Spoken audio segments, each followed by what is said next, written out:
We continue our study of vectors by now looking at the dot product. So the dot product of vectors u equals u1, u2, u3, and v equals v1, v2, v3 is the scalar. U dot v equals u1, v1 plus u2, v2 plus u3, v3. Since this result is a scalar, this operation is also called the scalar product. So we're going to go ahead and evaluate this dot product.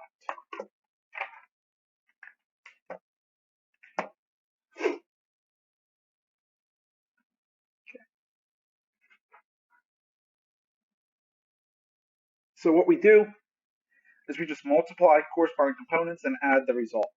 So it'll be 3 times negative 1 plus 5 times 3 plus 2 times 0. So we get negative 3 plus 15 plus 0. Our dot product is 12.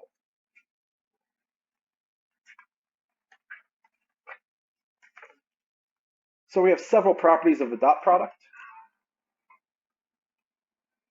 Let u, v, and w be vectors, and let c be a scalar. First up, we have the commutative property. U dot v is equal to v dot u. So the order in which you take a dot product does not matter.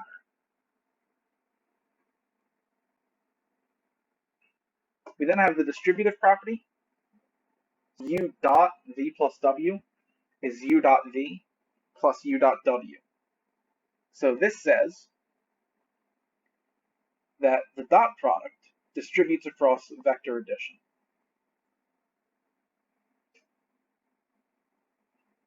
We have the associative property. C times u dot v is equal to cu dotted with v, which is equal to u dotted with cv. So this says if you take the dot product of a vector and a scalar multiple of a vector, you can actually just move the scalar out to the front. Take the dot product of the vectors, then multiply that result by the scalar. And finally, the property of magnitude, which states that the norm of v squared is v dot v.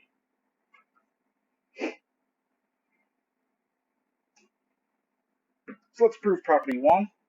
We will let u be u1, u2, u3, and v be v1, v2, v3. Then u dot v will have u1, v1 plus u2, v2 plus u3, v3. But since each of these is just a real number, and multiplication of real numbers is commutative, we can rewrite this as v1, u1 plus v2, u2 plus v3, u3, which is by definition v dot u. And so we have proven what we set out to prove. Next, let's prove property 3. So again, let u be u1, u2, u3.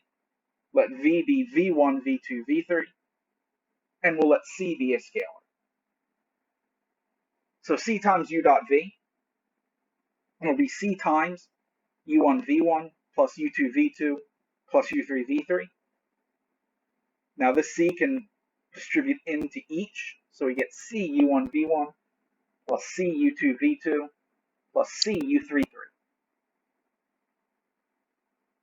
Now all these are real numbers, and multiplication of real numbers is associated. So we can group these however we want. So let's group the c and the u. So we get cu1 all times v1 plus cu2 all times v2 plus cu3 all times v3. So that gives us the vector cu1, cu2, cu3 dotted with v1, v2, v3, which is cu all dotted with v. Now the proof of the other one, that is the proof that c times u dot v is equal to u dotted with CV is very similar, and that'll be left to the viewer to do.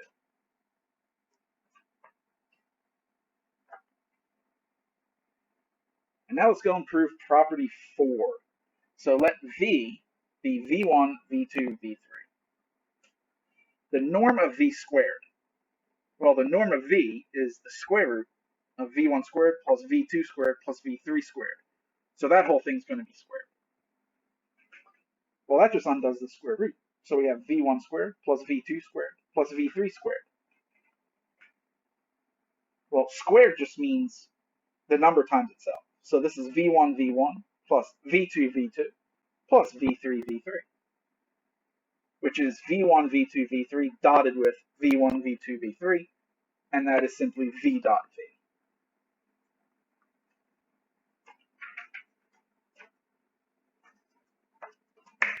So let's go ahead and calculate the following.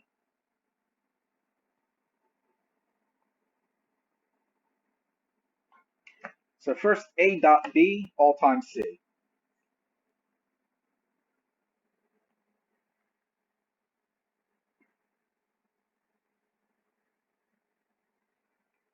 So A dot B would be 1 times 0 plus 2 times 2 plus negative 3 times 4. And that whole thing will be times the vector 5 minus 1, 3.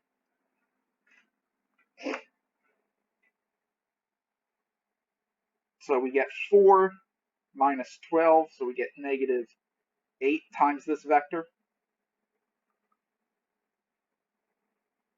So we get the vector negative 40, 8, negative 24.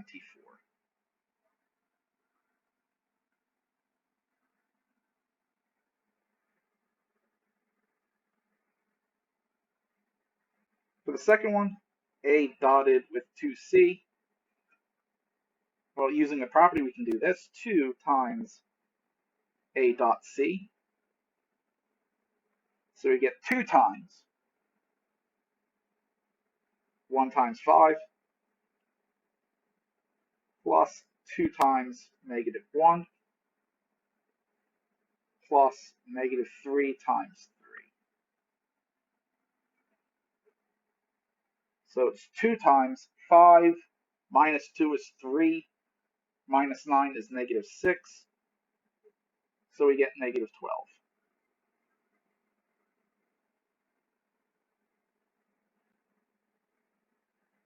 And finally, the norm of B squared. So this is just simply B dotted with B. So we get 0 squared plus 2 squared plus 4 squared. 4 plus 16, which is 20.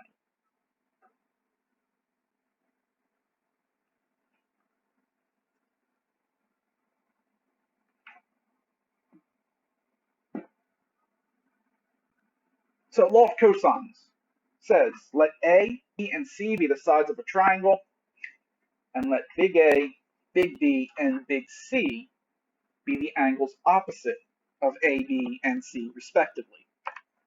Then C squared is equal to A squared plus B squared minus 2AB cosine of C. So let's draw that triangle out. Let's say there's our triangle. A, B, and C are the sides. Then capital A is the angle opposite of A. Capital B is the angle opposite of B. And capital C is the angle opposite of C.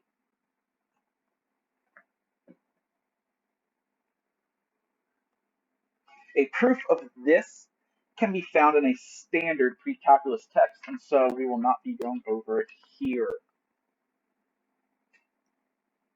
But now let's consider this triangle. So we have sides of length u, v, and v minus u, magnitudes of those. So by the law of cosines, this is what we're going to get. Right? The norm of v minus u squared is equal to the norm of u squared plus the norm of v squared minus 2 times the norm of u times the norm of v times cosine of theta. Well, let's simplify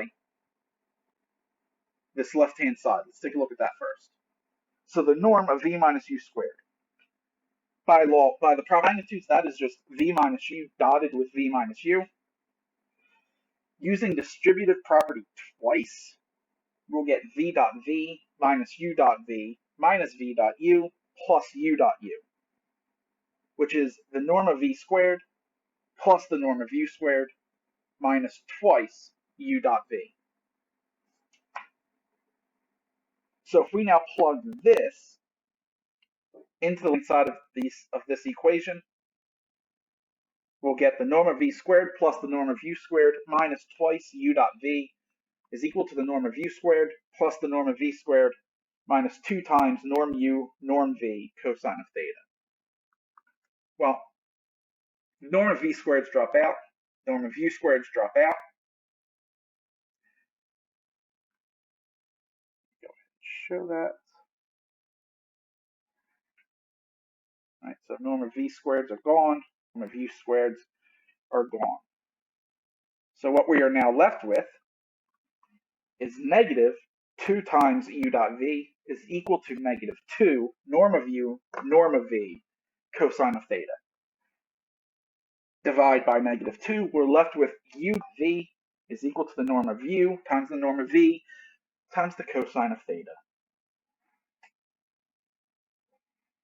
And so that is our theorem. Let u and v be non-zero vectors, and let theta be the angle between them.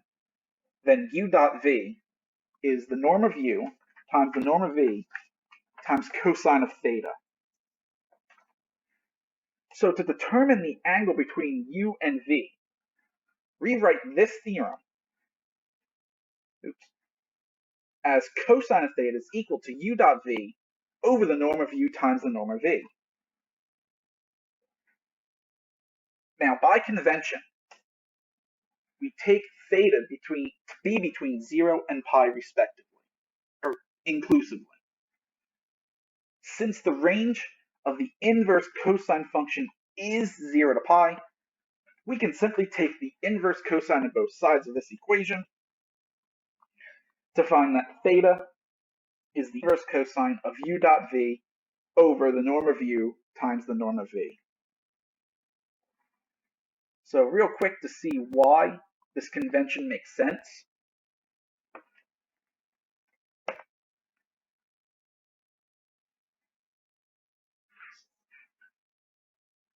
Let's say that is vector u. Let's say that is our vector v. This would be theta. Right? We use that angle instead of that angle. Right? So that blue angle in this example looks like it'd be larger than 180 degrees or pi. But the angle between them, notice, is acute. This is going to be between 0 and pi. So I'm sorry, it's not acute, but it's going to be an angle between 0 and pi.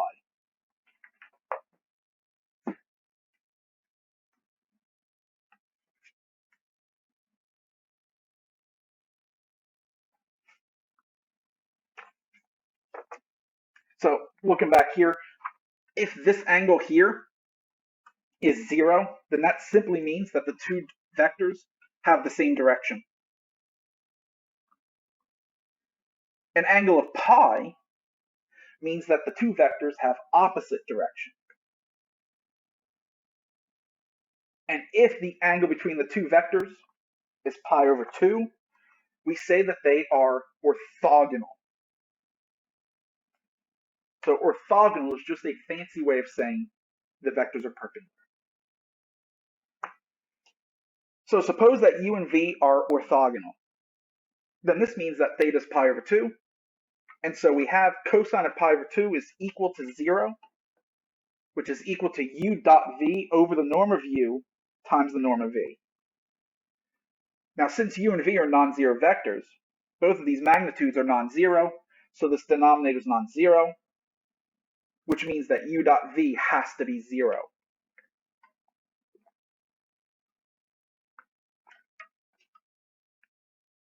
If, on the other hand, u dot v is equal to 0, then we have the cosine of theta is 0 over norm of u times norm of v, but that's 0.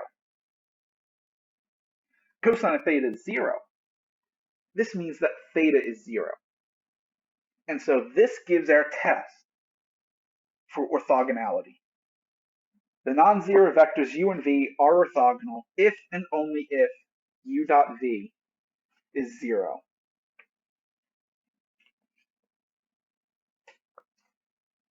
So let's go ahead and find the angle between the two given vectors.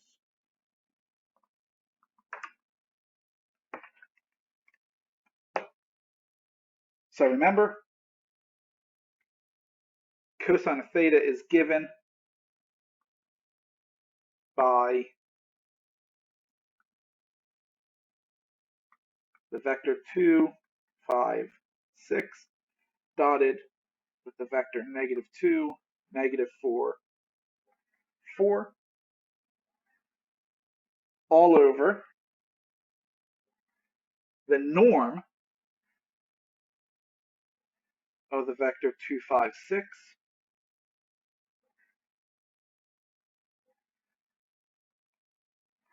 times the norm of the vector -2, -4, 4.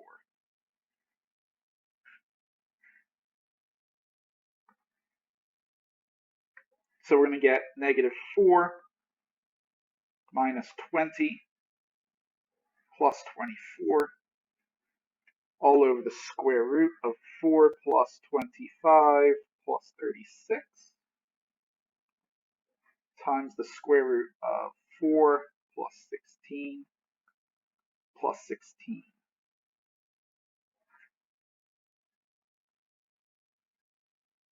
-4 minus 20 is -24, so the numerator is 0. So it really doesn't matter what the denominator is, but we get the square root of 65 times the square root of 36. This whole thing is 0, which means that theta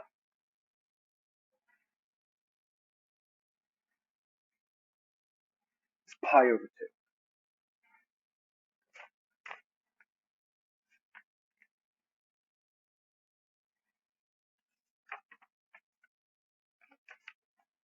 I need to correct something. This here should not have been 0. That should have been pi over 2.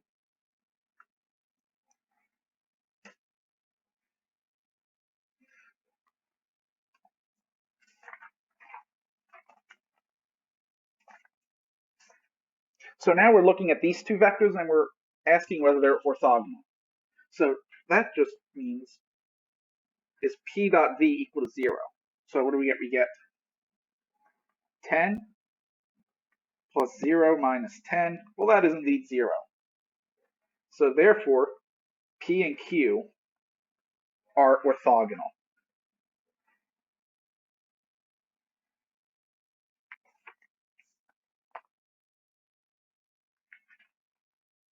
So now that we have the angle between vectors, we can look at what's called direction cosines.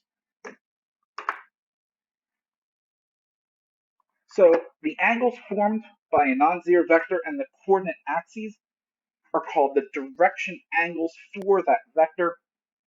The cosines of these angles are called the direction cosines. So if we look here, here's our vector v. The angle that v makes with the x-axis is called alpha. The angle that v makes with the y-axis is beta. And the angle that v makes with the z-axis is gamma.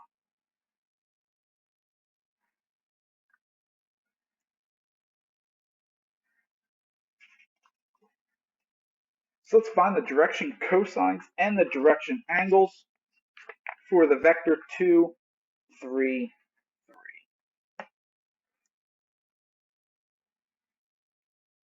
So first up, we want cosine of alpha. So remember, this alpha is the angle that the vector is making with the positive x-axis. So it's v dot I hat all over the norm of v times the norm of I hat. Well, v dot I hat is 233 dotted with 1, 0, 0. So the norm of v is the square root of 4 plus 9 plus 9. And the magnitude of I hat, well, I hat is a standard unit vector. It has magnitude of 1. So we get 2 plus 0 plus 0 all over the square root of 22.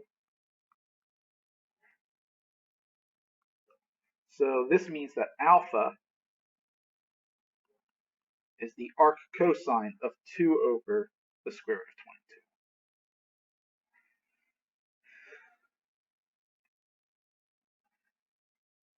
22. Cosine beta, remember beta is the angle that v makes with the y direction, so it's going to be v dot j hat all over norm of v times norm of j hat.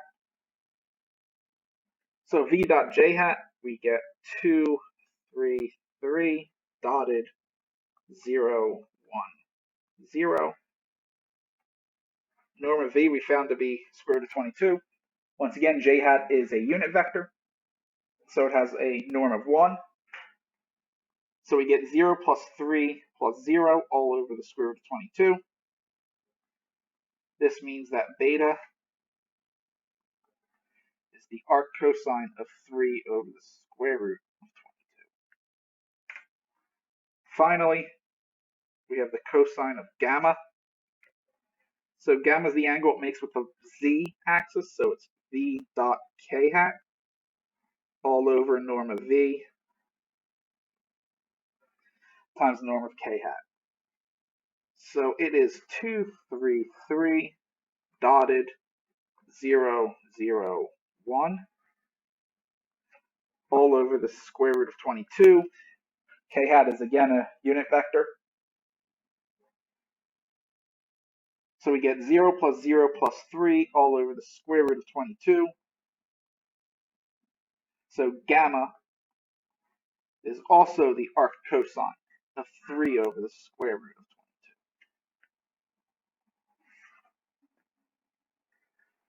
22. Now we can use this example to the following observations. Let v be v1, v2, v3. Then cosine of alpha is v1 over the norm of v. Cosine of beta is v2 over the norm of v. And cosine of gamma is v3 over the norm of v.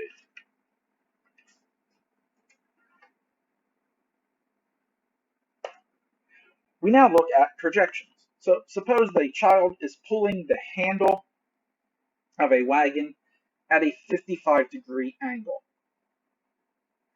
If we wish to determine how much of the force on the handle is actually moving the wagon forward, we use what's known as projections.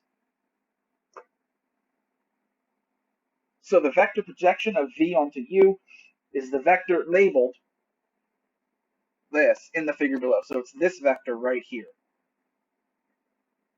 It has the same initial point as u and v, and the same direction as u.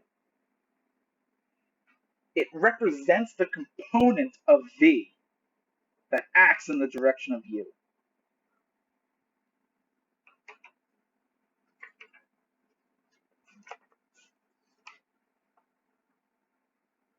So if theta represents the angle between u and v, then by properties of triangles, we have that the norm of the projection of v onto u is the norm of v times cosine of theta, which is the norm of v times u dot v over norm of u norm of v, which is u dot v over norm of u. Now multiply this by the unit vector in the direction of u, and we get that the projection of v onto u is the vector u dot v over norm of u times 1 over norm of u times u, and this simplifies to u dot v over norm of u squared times u. The length of this vector is called the scalar projection of v onto u, or the component of v onto u.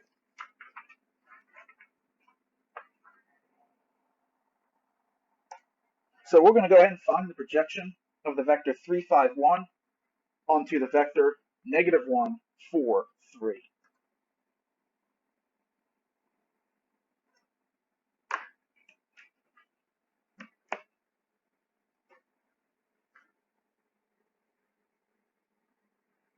So we want the projection of v onto u.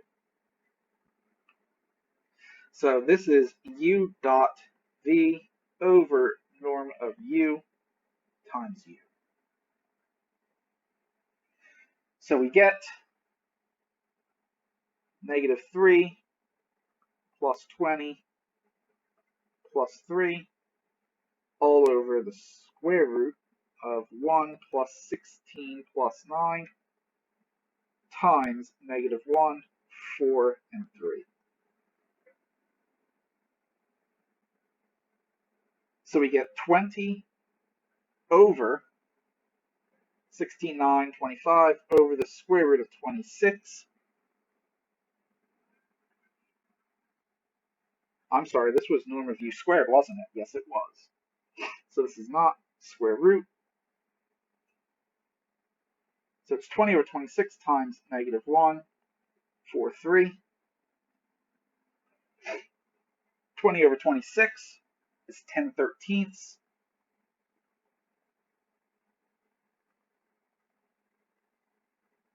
And so the projection of v onto u is the vector -10/13, 40/13, 30/13.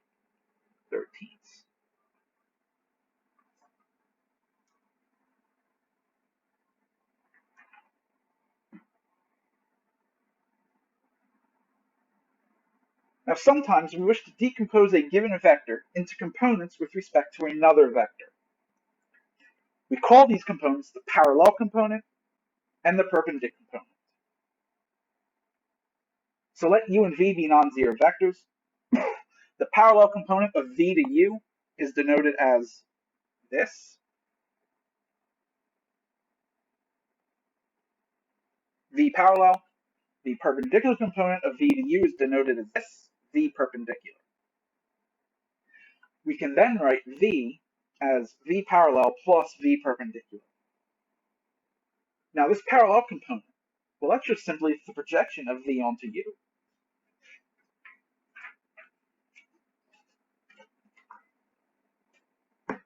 So let's find the decomposition of the vector 8, -3, 3 with respect to the vector 2, 3, 2.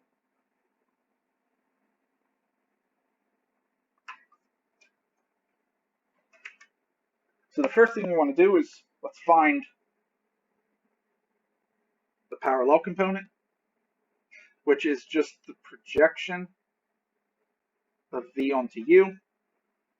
So it's u dot v, so we get 16 minus 9 minus 6 all over norm of u squared, so 4 plus 9 plus 4 times u.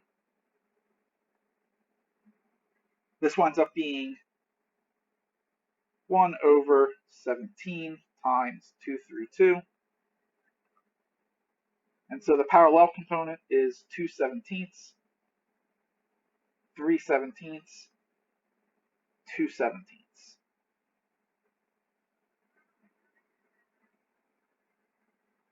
The perpendicular component would then just be v minus the parallel component.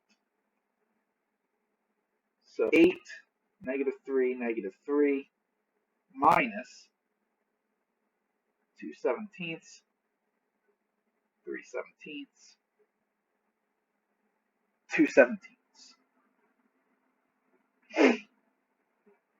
This equals the vector 134/17, -54/17, and -53/17.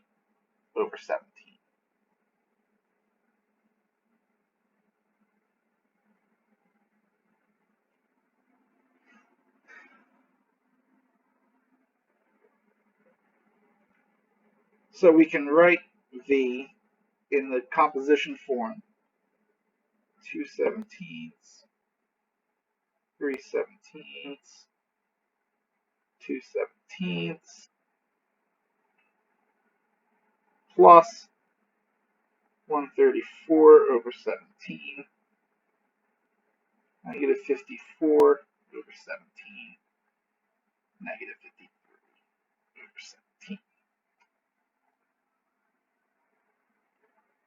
Right, where this is the parallel component and this is the perpendicular component.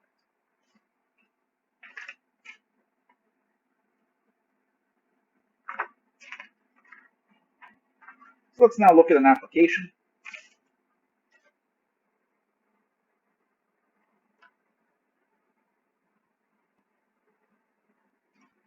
So a container ship leaves port 15 degrees north of east.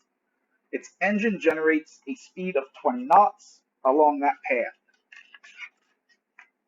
In addition, the ocean current moves the ship northeast at a speed of 2 knots. Considering both the engine and the current, how fast is the ship moving in the direction 15 degrees north of east? And we will round that answer to 2 decimal places. So as before, we want to diagram so we can treat our ship as a point mass. There's our point mass. Let's set it at the origin. So we'll say this is the direction east, and that is the direction north. So it is traveling at a speed 20 knots in the direction of 15 degrees north of east.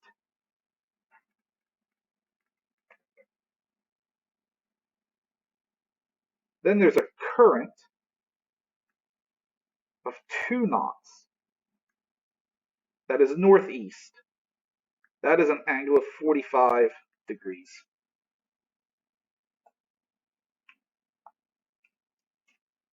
So if we let V represent the velocity of the ship,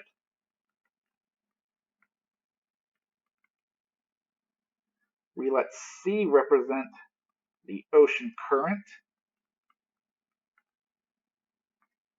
and we'll let sum of S represent the total speed in the direction of 15 degrees north of east. So if we do this, then the total speed in the direction of interest would be the speed of the ship, because that is in the direction north of east, plus whatever component of the current is in that direction. Well, that would be the norm of the projection of C onto V. So let's go ahead and find that.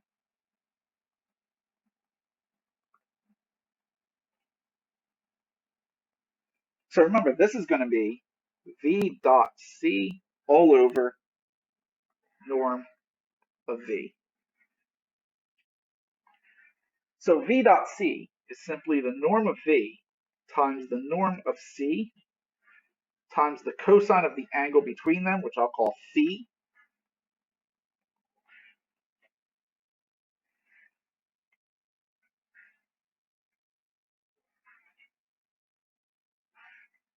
Well, the norm of these are going to drop out.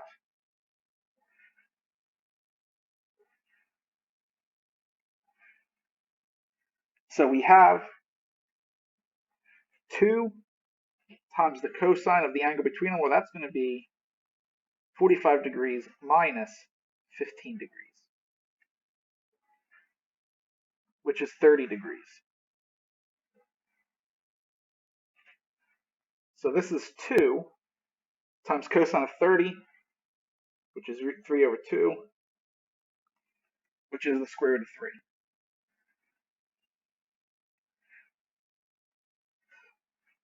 So the total speed becomes 20 knots plus the square root of 3 knots. To 2 decimal places, that is approximately 21.73 knots.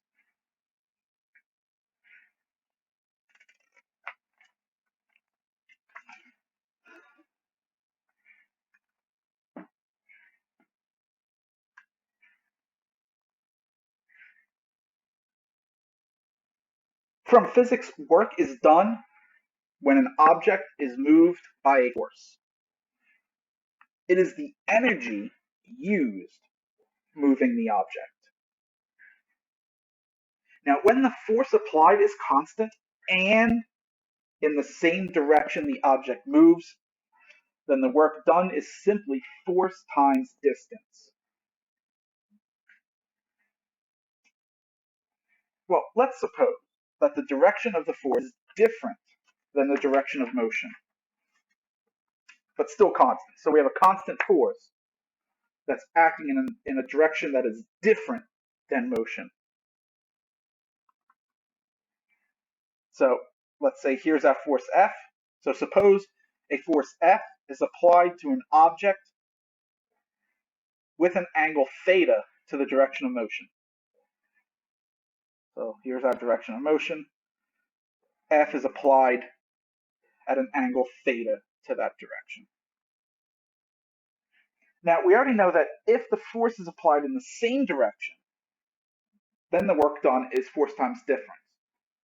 So the work would be the magnitude of the force parallel, the component of force parallel to S, times the magnitude of S. Now that F parallel is the projection of F on S. So we get the norm of F times cosine of theta times the norm of S, which is the norm of F times the norm of S times cosine of theta. However, this is the dot product of F and S.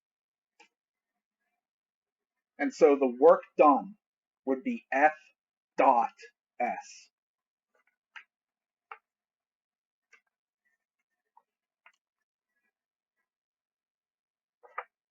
A conveyor belt generates a force of 5I minus 3J plus K that moves a suitcase from the point 111 to the point 947 along a straight line. We will find the work done by the conveyor belt. Now, the distance is measured in meters and the force is measured in newtons. So first we need to find S.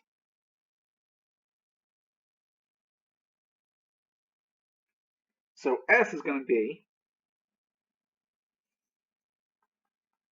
9 minus 1 I hat plus 4 minus 1 J plus 7 minus 1 K. And so it is 8I plus 3J plus 6K. So work is F dot S. So it'll be 40 minus 9 plus 6.